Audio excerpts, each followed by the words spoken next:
Thank you Jesus प्रभु, धन्यवाद सदा प्रभुଙ୍କର ହେଉ ଆମେନ୍ ପ୍ରଭୁ। ଯେରେମିୟ 16 ପଦର ସଦା ପ୍ରଭୁଙ୍କର ମୁଖରୁ ପଦ ଆମେନ୍ ପ୍ରଭୁ। ଦୁର୍ଭିକ୍ଷ ଅଥବା ଖଡ଼୍ଗ ଓ ମୃତ୍ୟୁରୁ ଆମେନ୍ ପ୍ରଭୁ ରକ୍ଷା କର। ସଦା ପ୍ରଭୁଙ୍କର ବାକ୍ୟ ଆହୁରି ମୋ ତବ ନିକଟରେ ଉପସ୍ଥିତ ହେଲା।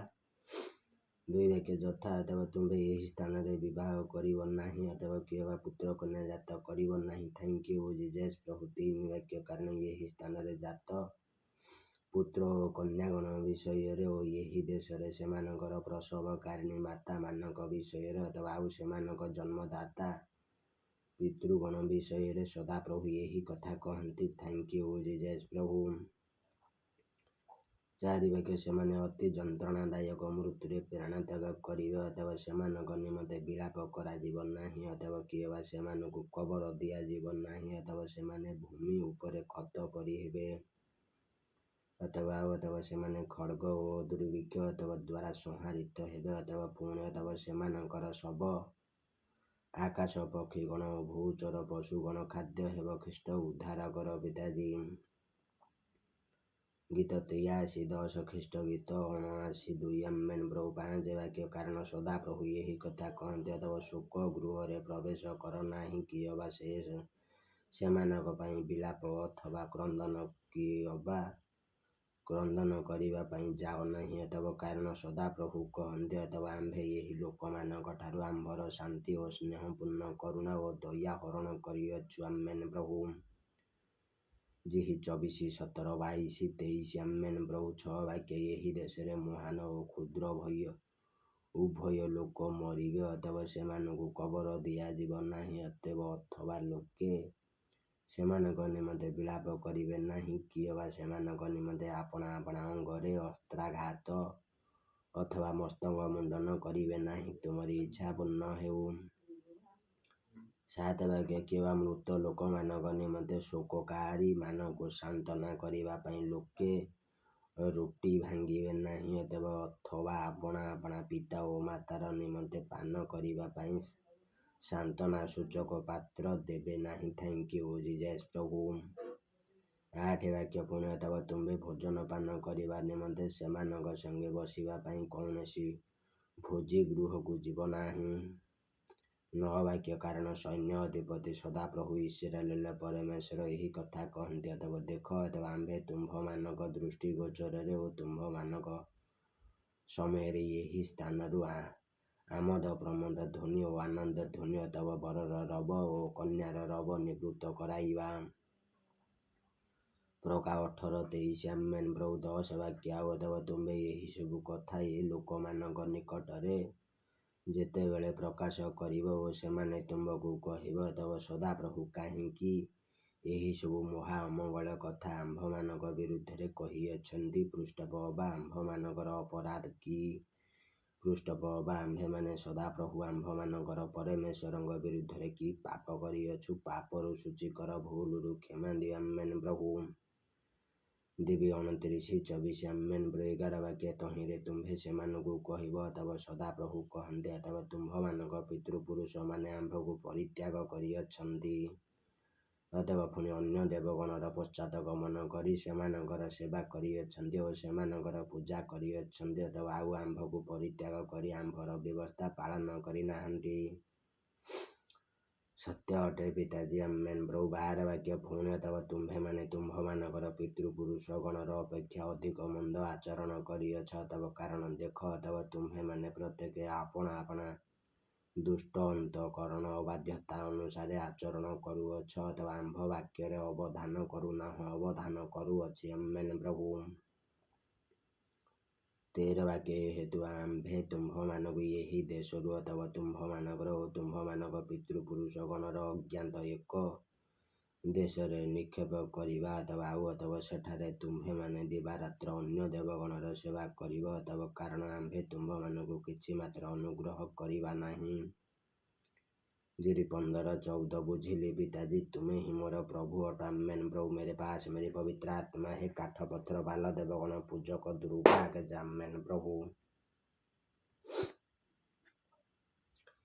ଇସ୍ରାଏଲର ପୁନର୍ସ୍ଥାପନର ପ୍ରତିଜ୍ଞା ଆମେନ୍ ପ୍ରଭୁ। 14 ବାକ୍ୟ ଏ ନିମନ୍ତେ ସଦାପ୍ରଭୁ କହନ୍ତି ଅଥବା ଦେଖ ଅଥବା ଇସ୍ରାଏଲ ସନ୍ତାନଗଣକୁ ଯେ ମିଶର ଦେଶରୁ ବାହାର କରି ଆଣିଲେ ସେହି ଜୀବିତ ସଦାପ୍ରଭୁ ଅଥବା ଯେଉଁ ସମୟରେ ଲୋକମାନେ ଏହି କଥା କହିବେ ନାହିଁ ଅଥବା 15 ବାକ୍ୟ ମାତ୍ର ଇସ୍ରାଏଲ ସନ୍ତାନଗଣକୁ ଉତ୍ତର ଦେଶରୁ ଓ ଯେ ସ୍ଥାନରେ ସେ ସେମାନଙ୍କୁ ତଡ଼ି ଦେଇଥିଲେ ଅଥବା ସେହି ସବୁ ଦେଶରୁ ଯେ ସେମାନଙ୍କୁ ବାହାର କରି ଆଣିଲେ ଅଥବା ସେହି ଜୀବିତ ସଦାପ୍ରଭୁ ବୋଲି କହିବେ ଥ୍ୟାଙ୍କ ୟୁ ଜେଜସ୍ ପ୍ରଭୁ। ଏପରି ସମୟ ଆସୁଅଛି ଅଥବା ପୁଣି ଅଥବା ଆମ୍ଭେ ସେମାନଙ୍କର ପିତୃପୁରୁଷମାନଙ୍କୁ ଯେଉଁ ଦେଶ ଦେଇଥିଲୁ ଅଥବା ସେମାନଙ୍କର ସେହି ଦେଶକୁ ସେମାନଙ୍କୁ ପୁନର୍ବାର ଆଣିବା। ଜିରି 3:18 ଆମେନ୍ ପ୍ରଭୁ 16 ବାକ୍ୟ ଏହି 16 ବାକ୍ୟ ସଦାପ୍ରଭୁ କହନ୍ତି ଅଥବା ଦେଖ ଅଥବା ଆମ୍ଭେ ଅନେକ ଧୀବର ଅଣାଇବା ଅଥବା ତହିଁରେ ସେମାନେ ଶସ୍ୟ ପରି ସେମାନଙ୍କୁ ଧରିବେ ଅଥବା ପୁଣି ତହିଁ ଉତ୍ତାରେ ଆମ୍ଭେ ଅନେକ ବାଧ୍ୟ ଅଣାଇବା ଅଥବା ତହିଁରେ ସେମାନେ ପ୍ରତ୍ୟେକ ପର୍ବତରୁ ଓ ପ୍ରତ୍ୟେକ ଉପପର୍ବତରୁ ଓ ଶୈଳର ଛିଦ୍ରରୁ ସେମାନଙ୍କୁ ଅନୁସନ୍ଧାନ କରି ଆଣିବେ ଥ୍ୟାଙ୍କ ୟୁ ଜେଜସ୍ ପ୍ରଭୁ। ଆମ 4:2 ଆମେନ୍ ପ୍ରଭୁ 17 ବାକ୍ୟ କାରଣ ସେମାନଙ୍କର ସମସ୍ତ ପଥରେ ଆମ୍ଭର ଦୃଷ୍ଟି ଅଛି। ସେମାନେ ଆମ୍ଭ ସାକ୍ଷାତରୁ ଲୁଚା ନୁହନ୍ତି ଅତଏବ କି ଅବା ସେମାନଙ୍କର ଅଧର୍ମ ଆମ୍ଭ ଦୃଷ୍ଟିରେ ଆଗୋଚର ନୁହେଁ ସତ୍ୟ ଅଟେ। ତୁମେ ତ ଦେଖୁଅଛ ଜାଣୁଅଛ ପିତାଜୀ ଆମେନ୍ ପ୍ରଭୁ ତୁମେ ହିଁ ଜୀବିତ ପିତା ପରମେଶ୍ୱର ସମସ୍ତିଙ୍କର ଜୀବନ ଅଟ ଆମେନ୍ ପ୍ରଭୁ। ଏବ୍ରୀ 4:13 ଆମେନ୍ ପ୍ରଭୁ 18 ବାକ୍ୟ ପୁଣି ଅଥବା ଆମ୍ଭେ ପ୍ରଥମେ ସେମାନଙ୍କର ଅଧର୍ମ ଓ ପାପର 2 ଗୁଣ ପ୍ରତିଫଳ ଦେବା ଅତଏବ କାରଣ ସେମାନେ ଆପଣାମାନଙ୍କ ଘୃଣା ବସ୍ତୁ ରୂପ ଶବରେ ଆମ୍ଭର ଦେଶ ଅପବିତ୍ର କରିଅଛନ୍ତି ଖ୍ରୀଷ୍ଟ ଓ ଆପଣାମାନଙ୍କର ଘୃଣାଯୋଗ୍ୟ କର୍ମରେ ଆମ୍ଭର ଅଧିକାର ପରିପୂର୍ଣ୍ଣ କରିଅଛନ୍ତି। ଜିରି 17:18 ଖ୍ରୀଷ୍ଟ ଜିହି 43:7 ଆମେନ୍ ପ୍ରଭୁ 19 ବାକ୍ୟ ହେ ମୋହର ବଳ ଓ ମୋହର ଦୃଢ଼ ଦୁର୍ଗ ଓ ବିପଦ ସମୟରେ ମୋହର ଆଶ୍ରୟ ସ୍ୱରୂପ ମୁଁ ସଦାପ୍ରଭୁ ଖ୍ରୀଷ୍ଟ ଅଥବା ପୃଥିବୀର ପ୍ରାନ୍ତ ସକଳରୁ ନାନା ଦେଶୀୟମାନେ ତୁମ୍ଭ ନିକଟକୁ ଆସି କହିବେ ଅଥବା ଆମ୍ଭମାନଙ୍କର ପୂର୍ବପୁରୁଷମାନେ କେବଳ ମିଥ୍ୟା ଅର୍ଥାତ ଅଥବା ଅସାର ଓ ନିଷ୍ଫଳ ବସ୍ତୁ ଖ୍ରୀଷ୍ଟ ଅଧିକାର କରିଅଛନ୍ତି। ଗୀତ 18:1-2 ଖ୍ରୀଷ୍ଟ ଜିରି 17:17 ଖ୍ରୀଷ୍ଟ ଜିସା 44:10 ଆମେନ୍ ପ୍ରଭୁ 20 ବାକ୍ୟ ମନୁଷ୍ୟ କି ଆପଣା ନିମନ୍ତେ ଈଶ୍ୱର ନିର୍ମାଣ କରିବ ପୃଷ୍ଠ ସେ ତ ଈଶ୍ୱର ନୁହେଁ। ଗାଲା 4:8 ଆମେନ୍ ପ୍ରଭୁ 21 ବାକ୍ୟ ଏ ନିମନ୍ତେ ଦେଖ ଅଥବା ଆମ୍ଭେ ସେମାନଙ୍କୁ ଜ୍ଞାତ କରାଇବା ଅଥବା ଆମ୍ଭେ ଏହି ଏକ ଥର ସେମାନଙ୍କୁ ଆମ୍ଭର ହସ୍ତ ଓ ଆମ୍ଭର ପରାକ୍ରମ ଜ୍ଞାତ କରାଇବା ଅଥବା ତହିଁରେ ଆମ୍ଭର ନାମ ଯେ ସଦାପ୍ରଭୁ ଅଥବା ଏହା ସେମାନେ ଜାଣିବେ ଥ୍ୟାଙ୍କ ୟୁ ଜେଜସ୍ ପ୍ରଭୁ। ଆମ 5:8 ଆମେନ୍ ପ୍ରଭୁ ଜିହୁଦାର ପାପ ଜିରିମିୟ 17 ପଦର ସଦାପ୍ରଭୁଙ୍କର ମୁଖରୁ ପଦ। ଜିହୁଦାର ପାପ 17 ବାକ୍ୟ ଜିହୁଦାର ପାପ ଲୌହ ଲେଖନୀରେ ଓ ହୀରକର କଣ୍ଟକ ଦ୍ୱାରା ଲିଖିତ ଅଛି ଖ୍ରୀଷ୍ଟ ଅଥବା ତାହା ସେମାନଙ୍କର ହୃଦୟ ଫଳକରେ ଓ ତୁମ୍ଭମାନଙ୍କ ଯଜ୍ଞ ବେଦୀର ଶୃଙ୍ଗରେ ଖୋଦିତ ହୋଇଅଛି ଖ୍ରୀଷ୍ଟ ଅଥବା ଆମେନ୍ ପ୍ରଭୁ। ଆଇ 19:24 ଖ୍ରୀଷ୍ଟ ଜିରି 2:22 ଖ୍ରୀଷ୍ଟ ଦେଇ କରି 3:3 ଆମେନ୍ ପ୍ରଭୁ 2 ବାକ୍ୟ ପୁଣି ଅଥବା ସେମାନଙ୍କର ସନ୍ତାନଗଣ ଉଚ୍ଚ ଗିରିସ୍ଥିତ ହରିପୂର୍ଣ୍ଣ ବୃକ୍ଷ ନିକଟରେ ସେମାନଙ୍କର ଯଜ୍ଞବେଦୀ ଓ ଆସେରା ମୂର୍ତ୍ତି ସକଳ ସ୍ମରଣ କରନ୍ତି। 3 ବାକ୍ୟ ହେ ଆମ୍ଭର କ୍ଷେତ୍ରସ୍ଥ ପର୍ବତ ଅଥବା ତୁମ୍ଭର ସମୁଦାୟ ଅଞ୍ଚଳରେ କୃତ ପାପ ସକାଶେ ଆମ୍ଭେ ତୁମ୍ଭର ସମ୍ପତ୍ତି ଓ ସବୁ ଧନ ଭଣ୍ଡାର ଓ ଉଚ୍ଚସ୍ଥଳୀ ସକଳ ଲୁଟିତ ହେବା ପାଇଁ ଦେବା ଆମେନ୍ ପ୍ରଭୁ। 4 ବାକ୍ୟ ପୁଣି ଅଥବା ଆମ୍ଭେ ତୁମ୍ଭକୁ ଯେଉଁ ଅଧିକାର ଦେଲୁ ଅଥବା ତୁମ୍ଭେ ଆପେ ତହିଁରୁ କ୍ଷାନ୍ତ ହେବ ଅଥବା ଆମ୍ଭେ ତୁମ୍ଭ ଅଜ୍ଞାତ ଦେଶରେ ତୁମ୍ଭକୁ ତୁମ୍ଭ ଶତ୍ରୁଗଣର ସେବା କରାଇବା ଅଥବା କାରଣ ତୁମ୍ଭେମାନେ ଆମ୍ଭ କ୍ରୋଧ ରୂପ ଅଗ୍ନି ପ୍ରଜ୍ୱଳିତ କରିଅଛ ଅଥବା ତାହା ସଦାକାଳ ଜଳିବ ଆମେନ୍ ପ୍ରଭୁ। ପରମେଶ୍ୱରଙ୍କ ଉପରେ ନିର୍ଭର ତୁମରିଠାରେ ମୋର ସମ୍ପୂର୍ଣ୍ଣ ନିର୍ଭର ପିତାଜୀ ଆମେନ୍ ପ୍ରଭୁ। 5 ବାକ୍ୟ ସଦାପ୍ରଭୁ ଏହି କଥା କହନ୍ତି ଅଥବା ଯେଉଁ ମନୁଷ୍ୟ ଅଥବା ମନୁଷ୍ୟ ଉପରେ ନିର୍ଭର କରେ ଓ ମାଂସକୁ ଆପଣାର ବାହୁ କରେ ଅଥବା ଆଉ ଯାହାର ହୃଦୟ ସଦାପ୍ରଭୁଙ୍କ ନିକଟରୁ ଦୂରକୁ ଯାଏ ଅଥବା ସେ ଶାପଗ୍ରସ୍ତ ଛଅ ବାକ୍ୟ ସେ ମରୁଭୂମିସ୍ଥିତ ଝାଉଁ ବୃକ୍ଷ ତୁଲ୍ୟ ହେବ ଅଥବା ମଙ୍ଗଳ ଉପସ୍ଥିତ ହେବା ବେଳେ ସେ ଦେଖିବ ନାହିଁ। ଖ୍ରୀଷ୍ଟ ଅଥବା ମାତ୍ର ପ୍ରାନ୍ତରର ଶୁଷ୍କ ସ୍ଥାନରେ ଅଥବା ନିର୍ବାସୀ ବିହୀନ ଲବଣ ଭୂମିରେ ବାସ କରିବ। 48:6 ଖ୍ରୀଷ୍ଟ ଆୟु 20:17 ଧନ୍ୟବାଦ ସଦାପ୍ରଭୁଙ୍କର ହେଉ हमारा ପିତୃବ୍ୟର ପିତା ପରମେଶ୍ୱର ପ୍ରଭୁ ଯୀଶୁ ଖ୍ରୀଷ୍ଟଙ୍କର ଯୁଗେ ଯୁଗେ ଜୟ ହେଉ। ଇମାନୁଏଲ ପିତାଜୀଙ୍କର ଗୌରବ ହେଉ। ମାରିୟମ ପୁତ୍ରର ସଦା ସର୍ବଦା ସ୍ତୁତି ହେଉ। 7 ବାକ୍ୟ ଯେଉଁ ମନୁଷ୍ୟ ସଦାପ୍ରଭୁଙ୍କ ଉପରେ ନିର୍ଭର କରେ ଅଥବା ପୁଣି ସଦାପ୍ରଭୁ ଯାହାର ବିଶ୍ୱାସ ଭୂମି ଅଟନ୍ତି ଅଥବା ସେ ଧନ୍ୟ।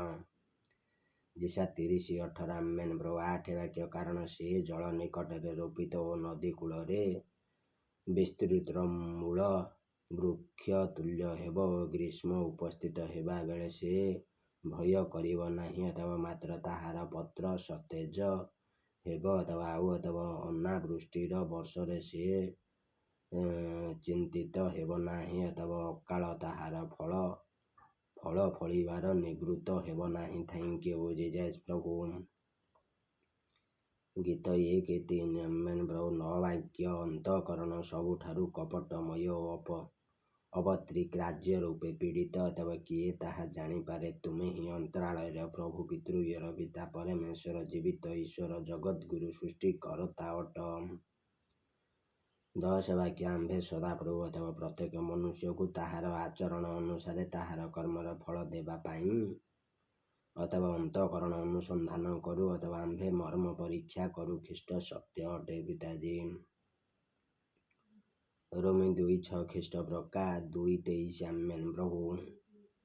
11 ବାକ୍ୟ ଯେଉଁ ତିତିର ପକ୍ଷୀ ଆପଣାର ଅପ୍ରସୂତ ଛୁଆମାନଙ୍କୁ ସଂଗ୍ରହ କରେ ଅଥବା ଅନ୍ୟାୟରେ ଧନ ସଞ୍ଚୟକାରୀ ଲୋକ ତାହାରି ତୁଲ୍ୟ ଅଥବା ତାହାର ପରମାୟୁ ମଧ୍ୟରେ ସେ ଧନ ତାହାକୁ ଛାଡ଼ିଯିବ ଓ ଆପଣାର ଅନ୍ତିମ କାଳରେ ସେ ମୃଢ଼ ହେବ। ଖ୍ରୀଷ୍ଟ ଆମେନ୍ ପ୍ରଭୁ। ଗୀତ 55:23 ଧନ୍ୟବାଦ ସଦାପ୍ରଭୁଙ୍କର ହେଉ। ତୁମେ ହିଁ ମୋର ପିତା, ତୁମେ ହିଁ ମୋର ମାତା, ତୁମେ ହିଁ ମୋର ସଖା ସହୋଦର ବନ୍ଧୁ ପ୍ରଭୁଙ୍କ ଧନରତ୍ନ ଅଟ। ଆମେନ୍ ପ୍ରଭୁ।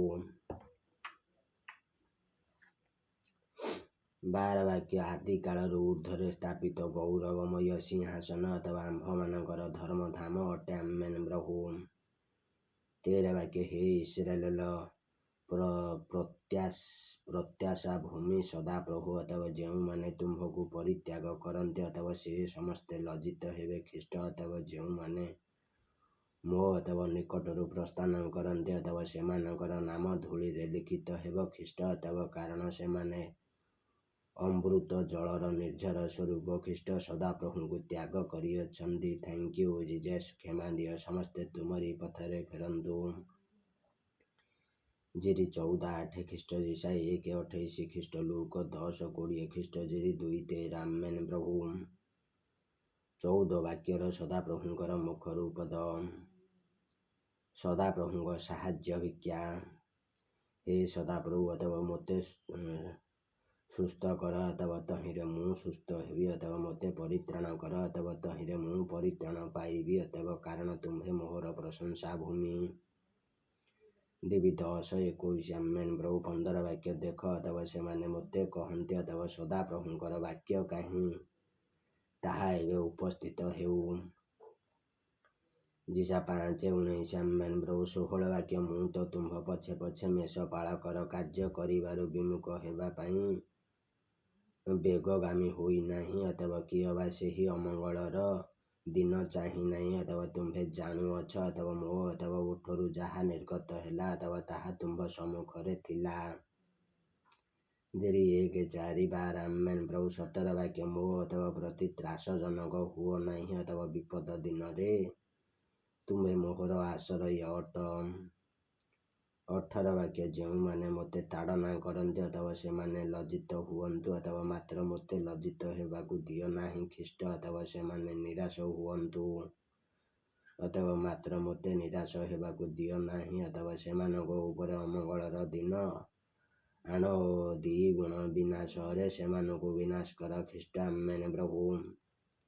ଗୀତ 35:4 72 ଖ୍ରୀଷ୍ଟ ଗୀତ 25/2 ଖ୍ରୀଷ୍ଟ ଜେରି 11:20 ଆମେନ୍ ପ୍ରଭୁ ସାହାରୀ କାଠପତ୍ର ବାଲ ଦେବଗଣ ଭୂତ ପେତ ଗୁଣିଆଗାରିଣୀ ପୁରୁଣା ସର୍ପ ଅଭିଶାପ କଳି ଦୂରୁ ଭାଗ ଯାଉ ଆମେନ୍ ପ୍ରଭୁ।